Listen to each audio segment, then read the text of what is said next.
Have you ever wondered what America's dinner table looked like before fast food took over? Long before microwaves and drive-thrus, families survived on recipes born from the land itself, meals shaped by native wisdom, southern grit, and pure resilience. These dishes fed generations and then quietly disappeared.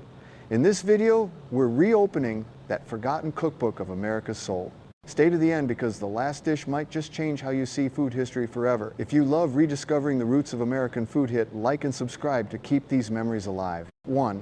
Cornmeal porridge. Picture a cold dawn somewhere in the deep south where the kitchen smelled faintly of wood smoke and sweet corn. A battered pot sat on the stove, bubbling slowly as cornmeal milk and water thickened into something golden and comforting. For countless Native and African American families, cornmeal porridge wasn't just breakfast, it was survival in a bowl. Born from maize, the sacred grain that sustained tribes long before European settlers arrived, this humble dish carried both history and endurance. Its texture was simple, its flavor mild, yet it filled empty stomachs and warmed cold mornings. Mothers stirred it patiently, adding a touch of brown sugar if fortune allowed, or nothing but salt when times were lean. Cornmeal porridge was more than food.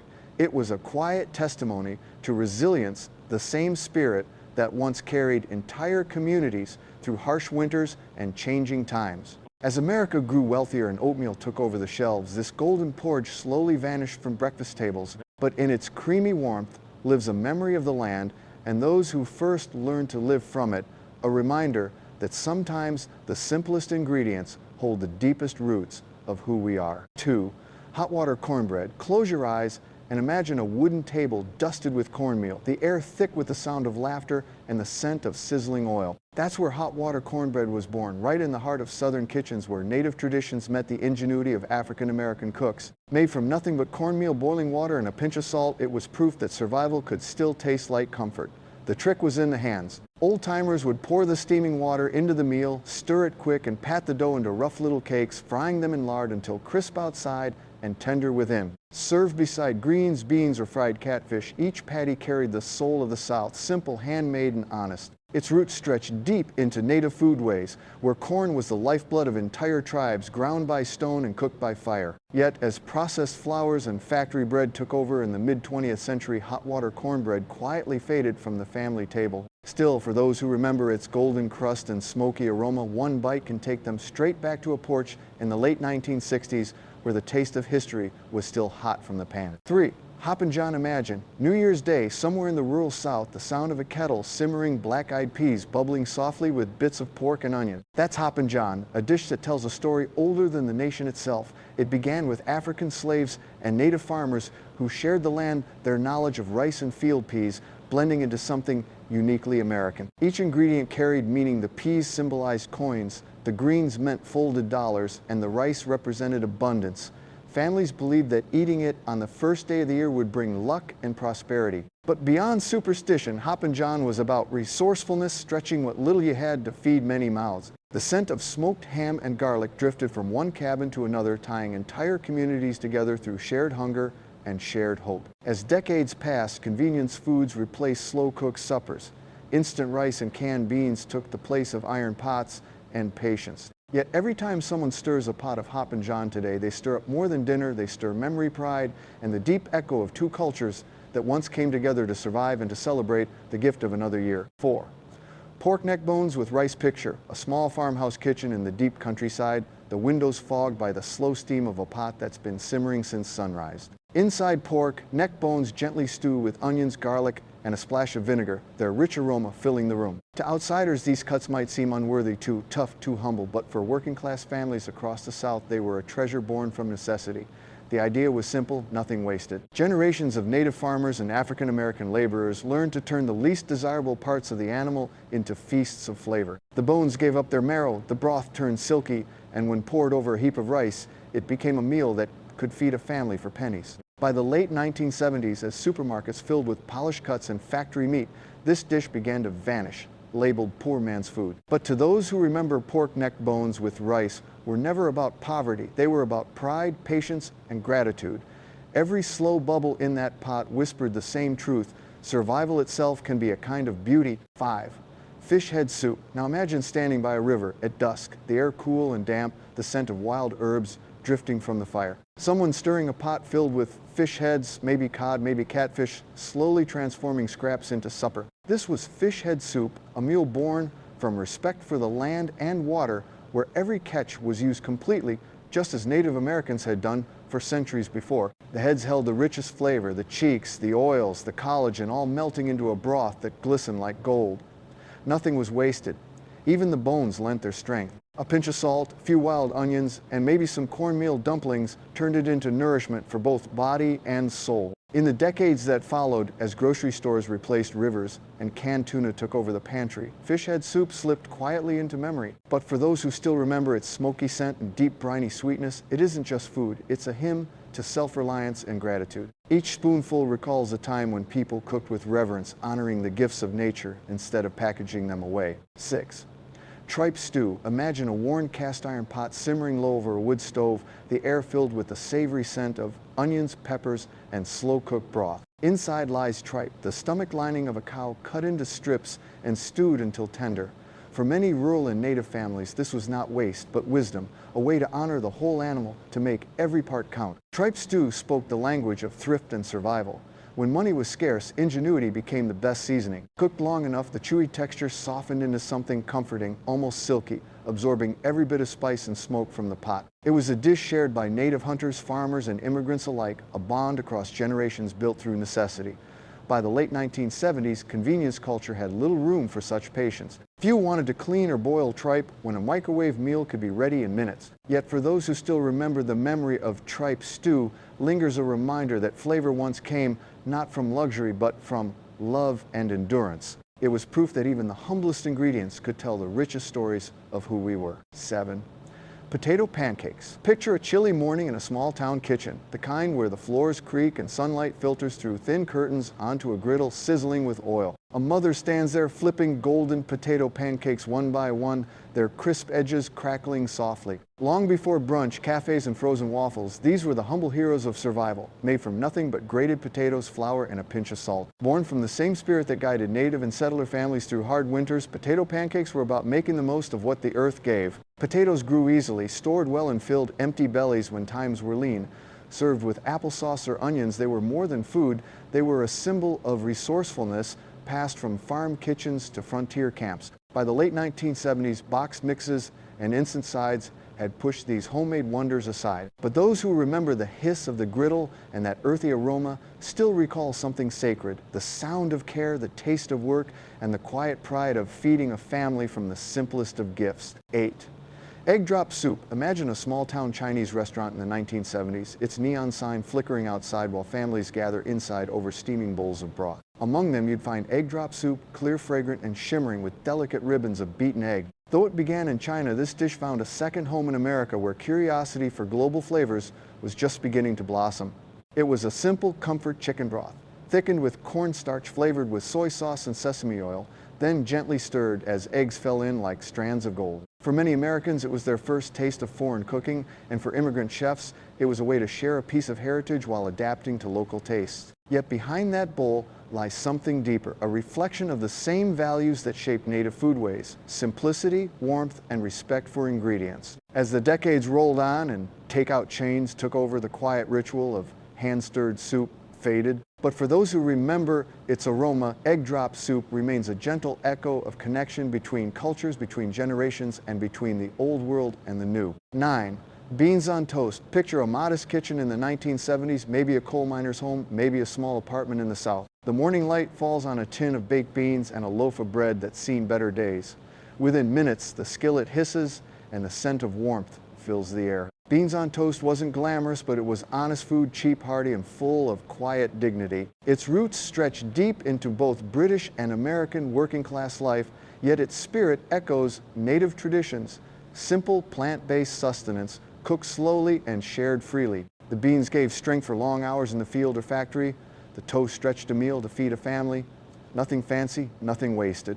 By the late 1970s, it began to fade from American tables, replaced by sugar cereals and frozen breakfasts. But for those who grew up on it, the memory lingers. The clink of the spoon, the smell of bread toasting, the comfort of something dependable in uncertain times. Beans on toast reminds us that nourishment isn't always about abundance. Sometimes it's about gratitude for what little we have and the love that made it enough. 10. Rice with soy sauce picture, a worn kitchen table in a small American home during the late 1960s, where a simple bowl of rice sits beside a dark bottle of soy sauce. Someone drizzles the sauce, carefully stirring until the grains glisten.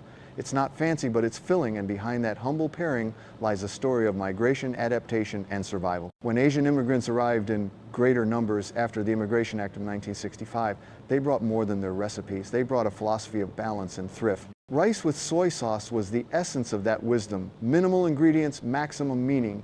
It was food for families on tight budgets, for students, for workers who missed the flavors of home. Over time, this simple dish found its way into American pantries, bridging cultures through something as universal as hunger. As processed dinners and fast food conquered the nation, in the 1970s, rice with soy sauce faded into the background, replaced by convenience boxes and drive-through meals. But for many, the memory of that warm bowl remains a quiet symbol of resilience, unity, and the beauty of making something soulful from almost nothing. 11. Macaroni with butter and salt. Imagine the faint hum of a television in the background, a family gathered around a modest dinner table in the late 1960s. On each plate sits a simple heap of macaroni, glistening with melted butter and dusted with salt. It wasn't a feast, but it was comfort, a quick, affordable meal that stretched across working-class America when time and money were both short. Children loved it for its warmth and simplicity, and parents loved it because it fed many mouths for just a few cents. There was something grounding about it. No fancy sauces, no elaborate recipes, just boiled noodles, butter, and the quiet satisfaction of sharing. For many, this humble dish tasted like relief after a long day's labor. As America entered the age of instant meals and microwave dinners, this homemade staple slowly vanished, replaced by boxed macaroni with powdered cheese. But the original version, the plain buttery one, still holds a special place in memory. It speaks of an era when families made do with what they had and somehow found joy in it. Sometimes the simplest meals are the ones that feed the heart the most. 12. Hamburger gravy on bread picture, a weekday evening in a small town kitchen during the 1970s. A skillet sizzles on the stove as ground beef browns, slowly filling the air with that unmistakable scent of home. A mother adds a handful of flour, stirring it into the drippings to make a thick, savory gravy, then ladles it over slices of white bread. That was hamburger gravy on bread, plain hearty and deeply American. It wasn't about luxury, it was about stretching a pound of meat to feed a family of 5. Factory workers, miners, and farmers all knew the taste. It was quick to make, warm to eat, and comforting in ways that had nothing to do with money. The bread soaked up every drop of flavor, turning scraps into something that felt like a real dinner. By the time fast food chains spread across the country, dishes like this began to fade. But for those who remember, hamburger gravy on bread wasn't just a meal, it was proof of ingenuity, love, and survival. Every spoonful told the same story. When times were hard, America still found a way to make supper feel like home. 13. Potted meat sandwiches. Imagine opening a small metal can in a lunchroom during the early 1970s, the faint pop of the lid followed by that familiar savory scent. Inside was potted meat, smooth and salty, ready to be spread onto slices of white bread. For many factory workers, construction crews, and school children, this was lunch on the go, quick, cheap, and surprisingly satisfying. It came from a tradition older than refrigeration itself, preserving meat in fat or brine so nothing went to waste. Generations earlier, native and rural families had smoked or dried meat to last through the winter. Potted meat was the industrial age version of that same survival instinct, now sealed in tin instead of smoke. You could mix it with mustard or relish if you had the luxury, or eat it plain when you didn't. It tasted like thrift and effort, a reminder of how families stretched every dollar. As the decades rolled on and fresh deli meats replaced the old cans, potted meat sandwiches disappeared from lunchboxes. Yet to those who remember that unmistakable taste, it still represents a time when practicality was pride and simplicity kept America fed. 14. Fried chicken livers picture a cast iron skillet heating over an open flame, the air thick with the scent of seasoned flour and sizzling oil. In go the chicken livers, soft, humble, and rich in flavor. They hiss and pop as they turn golden brown, crisp on the outside and tender within. For families in rural America during the 1970s, fried chicken livers weren't a delicacy, they were a necessity, turned into comfort. Across small towns and farmhouses, organ meats were part of everyday life. native and southern cooks shared the same belief: no part of the animal should be wasted. Livers were cheap, nutritious, and full of iron, making them a vital source of strength for working hands and growing children. Some soaked them in milk to soften the taste. Others seasoned them with pepper and salt. Each household had its own small ritual. When supermarkets began to fill with boneless chicken breasts and convenience foods, these livers quietly vanished from dinner tables. Yet for those who remember the sound of them frying and the smoky aroma filling the kitchen, fried chicken livers will always be more than food. They're a memory of resilience, thrift, and the art of making plenty out of little. 15. American cornbread regional variants picture a black iron skillet pulled fresh from the oven, its edges sizzling as golden cornbread cools on a wooden counter. The smell of toasted maize and butter drifts through the room, a scent that once united homes from the Carolinas to Oklahoma. Cornbread wasn't just food, it was heritage. Its roots ran straight back to native fields, where corn or maize was the heartbeat of survival. Each region had its own version. Some baked it sweet with sugar and milk, others savory with bacon grease and buttermilk. In the South, it was often crisp-edged and crumbly.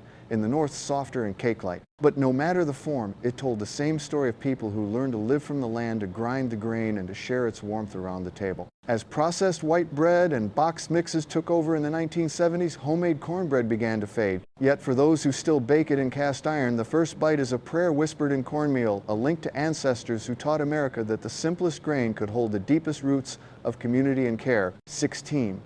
Cheesy ham and broccoli casserole.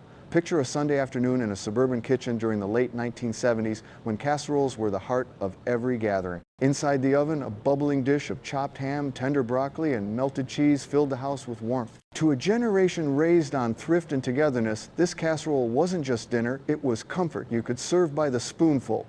Its story is one of transition. Families who once relied on gardens and smokehouses now turn to canned soup and processed cheese. What began as a resourceful blend of leftovers became a symbol of modern convenience, reflecting how far American cooking had drifted from the soil that once sustained it. Still, it carried the old spirit, stretching ingredients, feeding everyone, wasting nothing. When the oven door opened, the scent was rich, nostalgic, and undeniably home. Even if it came from cans and boxes, it fed the same hunger for connection. Today, that golden casserole reminds us of a turning point when America traded its handmade roots for speed, yet never lost its craving for the taste of care baked into every bite. 17.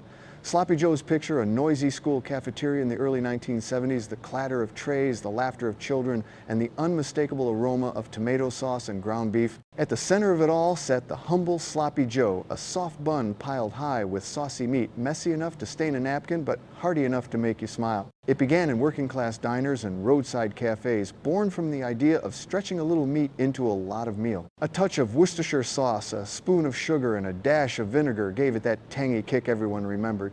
For cafeteria cooks, it was magic, cheap, easy to prepare, and always a hit. For kids, it was freedom, food you could eat with your hands, no knife or fork required. As fast food chains spread across America, the homemade Sloppy Joe started to fade, replaced by drive-through burgers and microwavable meals. Yet one bite still takes people back to lunch lines, paper milk cartons, and simpler times. It wasn't elegant, but it was ours, a messy, meaty symbol of the comfort that defined an entire generation. 18. Fried chicken patties picture a buzzing school lunchroom in the late 1970s, trays sliding down metal rails as the smell of freshly fried chicken fills the air. On each plate rests a golden patty, crisp, warm, and familiar. Fried chicken patties were the fast answer to a new America, quick to serve, easy to eat, and designed for a world that no longer had time to cook. Ground chicken mixed with spices, coated in crumbs, and dropped into hot oil. Simple steps that transformed humble ingredients into comfort food for millions of children. It was the cafeteria cousin of fried chicken industrial, yet nostalgic. For many, that crunchy bite meant safety, warmth, and routine in the middle of a busy school day. But behind the convenience was a quiet trade-off. The skillet gave way to factory fryers, and homemade seasoning was replaced by prepackaged spice blends. By the 1980s, the flavor of tradition had been standardized, sealed, and sold. Still, for those who remember those golden patties, their taste recalls the last chapter of home-style cooking before America fully surrendered to speed. 19. Pickle sandwiches. Picture a summer afternoon in a dimly lit factory break room, the hum of machines echoing faintly in the background. A worker opens his lunch pail and unwraps a sandwich, just 2 slices of bread with tangy pickle chips in between. That was lunch for many Americans in the 1970s. No meat, no cheese, just sour crunch and a whole lot of resilience.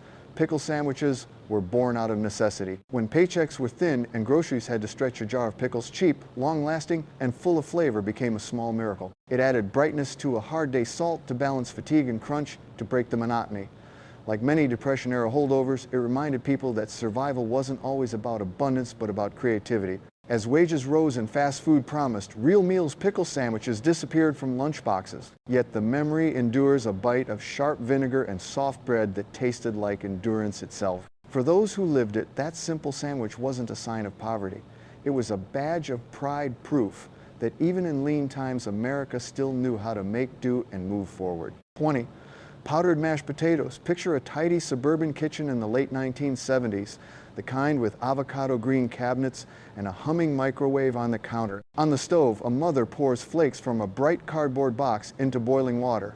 With a few quick stirs, she transforms powder into something that looks and almost tastes like mashed potatoes. To a generation caught between tradition and convenience, this was modern magic. Instant mashed potatoes were born from military rations and food aid programs, then embraced by busy families who wanted comfort without the peeling or mashing. Brands like Betty Crocker and Hungry Jack promised homemade taste in minutes, and for many they delivered exactly that, a small taste of the familiar in a world moving too fast. But for those who remember digging real potatoes from the dirt, the instant flakes never felt the same. They lacked the earthy scent, the lumps, the soul. Still, powdered mashed potatoes became a symbol of changing times when America traded time for technology and kitchens began to hum not with the rhythm of labor, but with the whir of progress. 21. Country Captain Curry. Picture a kitchen in Savannah or Charleston during the early 1970s where the scent of tomatoes, onions, and curry powder fills the air. A pot bubbles gently on the stove, chicken simmering in a crimson sauce, rich with bell peppers and warm spices. This was Country Captain, a southern dish with global roots born from the meeting of British trade routes, Indian flavors, and American ingenuity. It was exotic for its time, when most American dinners were meatloaf or casseroles. Housewives clipped the recipe from magazines, intrigued by the idea of curry, but comforted by the familiar taste of tomato and rice. For many, it was the first step beyond the borders of traditional cooking, a whisper of faraway places carried by canned tomatoes and store-bought curry powder. As the decade ended, the dish faded, replaced by faster meals and flashier trends. But Country Captain remains a quiet milestone in American kitchens, a sign of curiosity, courage, and connection. In its fragrant steam lingers the story of how the South once opened its table to the world, one simmering pot at a time. 22. Oysters Rockefeller. Picture the soft glow of a dining room in New Orleans, the sound of jazz spilling faintly from a nearby bar, and a platter of oysters arriving on a bed of salt, still sizzling from the broiler. This was Oysters Rockefeller, a dish so rich it was named after the wealthiest man of its era, yet its spirit belonged to the people who first harvested from the Gulf's abundant waters. Created in the late 1890s, but revived in the elegant dinner parties of the 1970s, it symbolized a return to indulgence after decades of modest meals. Beneath its golden crust of herbs, breadcrumbs, and butter lay the same resource that once sustained native and coastal tribes' oysters, gathered by hand from bays that had fed families for generations. By the time seafood chains replaced local shuckers, the dish had become a relic of refinement. Yet each glistening shell tells a deeper story, how the bounty of America's shores shaped both survival and celebration. Oysters Rockefeller remains a bridge between eras, part luxury, part legacy, and entirely born of the waters that built a nation's table. 23. Crown roast of lamb. Picture a holiday table in the late 1970s, candles flickering against polished wood, and in the center, a majestic crown roast of lamb. Its ribs curve upward like a ring of triumph. The tips, wrapped in white paper, frills the aroma of rosemary and garlic, filling the room. For many American families, this was the ultimate showpiece, the taste of achievement after years of simpler fare. But beneath the glamour lies an older echo. Long before such roasts graced suburban ovens, native hunters and early settlers alike celebrated their harvest by roasting whole cuts of meat over open fires. The crown roast was simply the modern heir to that primal feast, a symbol of gratitude, community, and the deep bond between people and the animals that sustained them. As convenience cooking took over, dishes like this faded too, demanding for busy lives. Yet the image endures, a centerpiece that embodied both skill and reverence. To carve into a crown roast was to honor abundance itself, to pause and remember that every feast once began with the humblest act, giving thanks for what the land provided. 24. Ritz Cracker Mock apple pie. Picture a small kitchen during the energy-conscious 1970s when families made do with what they had and creativity became a form of pride. On the counter sits a pie cooling in its tin golden crust, fragrant with cinnamon and lemon. But inside, no apples at all, just crumbled Ritz crackers bathed in sugar syrup and spice. This was the mock apple pie, a miracle of imagination born from scarcity. Its origins trace back to the Great Depression, when fruit was a luxury and resourceful homemakers learned to mimic nature's sweetness. By the 70s, it had become a nostalgic favorite, a nod to an older generation that could turn crumbs into comfort. The crackers softened into tender layers that fooled both eye and taste, proof that skill mattered more than supply. As canned fillings and frozen desserts took over the mock, apple pie slipped quietly into memory. Yet its story endures as one of America's most charming inventions, a symbol of ingenuity, endurance, and the simple truth that a little sugar and hope can still make something extraordinary from nothing at all. 25. Canned ravioli picture a weekday evening in the late 1970s when the television glowed in the corner and a saucepan of canned ravioli simmered on the stove. The soft plop of each pasta ring in its tomato sauce was the soundtrack of convenience, an entire Italian dinner in one tin, ready in minutes. For tired parents and hungry kids, it felt like a small miracle. Born from the ingenuity of Chef Boyardee and wartime rationing, canned ravioli became the poster child for America's new relationship with food, industrial efficient and shelf stable. What once took hours of kneading, stuffing, and simmering could now be done with a can opener. It was progress, but it came with a quiet cost, the fading memory of flour-dusted hands in family kitchens fragrant with slow sauce and garlic. To those who grew up with it, the taste still brings comfort, a reminder of childhood, of busy mothers and after-school dinners. Yet behind its easy warmth lies a bittersweet truth. In gaining speed, America lost a little of its soul. Canned ravioli stands as both nostalgia and caution, a symbol of how quickly homemade became history. 26. Vienna sausages and crackers picture a worn lunch pail resting on a steel beam, the noonday sun beating down as a worker opens a small tin with a quick twist of a key. Inside are pale pink Vienna sausages, soft, salty, and ready to eat, paired with a handful of plain crackers. For decades, this humble pairing fueled America's laborers, soldiers, and travelers, offering protein, salt, and simplicity in every bite. It was food for those on the move, born from the same practicality that once guided frontier hunters and native gatherers, preservation above all. Canned meat could last through harsh seasons, storms, or long shifts in the field. Though far removed from the natural smokehouses and drying racks of earlier centuries, it carried that same instinct to make food last as long as the will to work. By the late 1970s, Vienna sausages had become a pantry cliché, replaced by lunch meats and convenient snacks. Yet for many, that tiny can still whispers of endurance. It reminds us that even when the world rushed forward, a simple meal of sausage and crackers could pause time just long enough to taste resilience itself. 27. Cream spinach picture a school cafeteria or family dinner table in the mid-1970s, a steaming bowl of cream spinach glowing emerald under the yellow light. Its silky texture and mild flavor made it one of the few vegetable dishes that children actually loved.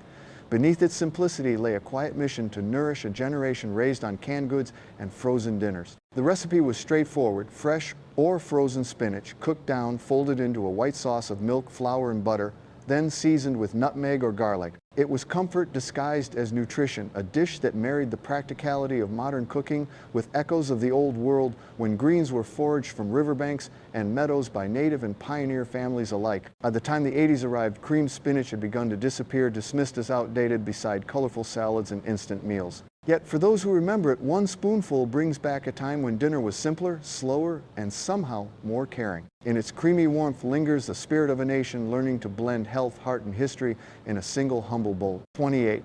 Taco salad picture a church potluck or backyard gathering in the late 1970s, the air filled with laughter, music, and the scent of seasoned beef. At the center of the table sits a large glass bowl layered with lettuce, tomatoes, cheese, and crushed tortilla chips. Taco salad, the vibrant child of America's growing love affair with Tex-Mex cuisine. Born from the borderlands of Texas and Mexico, this dish blended cultures and flavors just as the nation itself did. It was hearty, colorful, and endlessly adaptable. Each family had its twist, some adding sour cream or olives, others using ranch dressing instead of salsa. Behind its easy charm lay generations of influence from indigenous and Mexican foodways, where corn, beans, and spices had always formed the foundation of nourishment. By the early 80s, fast food chains had turned the taco salad into a convenience item, stripping it of its homemade soul. Yet for those who remember scooping it from a communal bowl, the memory remains vivid, crunchy, tangy, and full of connection. It was more than a salad. It was a celebration of how cultures meet, mix, and feed one another at the American table. 29. Hogmaw stuffed pig's stomach picture, a farmhouse kitchen in Pennsylvania Dutch country during the 1960s where a large pot steams gently on the stove. Inside is a pig's stomach, clean, seasoned, and stuffed with potatoes, sausage, and onions. The air is rich with the aroma of pork and pepper, a scent that carried through generations of farmers who believed no part of an animal should be wasted. Hogmaw wasn't for the faint of heart, but it was born of practicality and respect. In native and rural traditions alike, every piece of the harvest mattered, whether from the field or the barnyard. Stuffing the stomach transformed what others might discard into something celebratory, a centerpiece that fed families after long seasons of work. As America grew wealthier and more distant from its agrarian roots, dishes like this quietly vanished from the family table. But for those who remember it, the steam rising from the pot, the laughter of a crowded kitchen, hogmaw remains more than a meal. It's a living symbol of gratitude, of making something meaningful from what the land and labor could give. 30. Wild corn and bean stew. Picture a wide prairie evening, the sun dipping low as a pot hangs over an open fire. Inside corn, beans, and squash simmer together in perfect harmony, the three sisters, as native peoples once called them. This wasn't just a stew, it was a story of balance, survival, and sacred connection to the land. Corn stood tall and strong, giving the beans something to climb. The beans in return fed the soil with life, while the squash spread wide to protect it from the burning Sunday. Together they nourished families through harsh winters and long journeys. Every spoonful of that golden stew carried the taste of earth and endurance of generations who learned to thrive rather than simply survive. By the time industrial agriculture reshaped America, this ancient trio was nearly forgotten, replaced by monocrops and canned goods. Yet the lesson of the three sisters endures: true nourishment comes not from abundance, but from harmony. To taste this stew is to remember the first table of America, where food was more than survival. It was a prayer offered from the land itself. So what do these forgotten dinners really tell us? That food was never just about survival. It was about memory, gratitude, and the bond between people and the land. From cornmeal porridge to wild corn and bean stew, every dish carried a story of endurance and care. Which of these meals stirred something familiar in you? Share your memories in the comments below. Your stories keep this history alive. And if you enjoyed this journey through America's forgotten kitchens, don't forget to like, subscribe, and join us again as we keep unearthing the flavors that built a nation.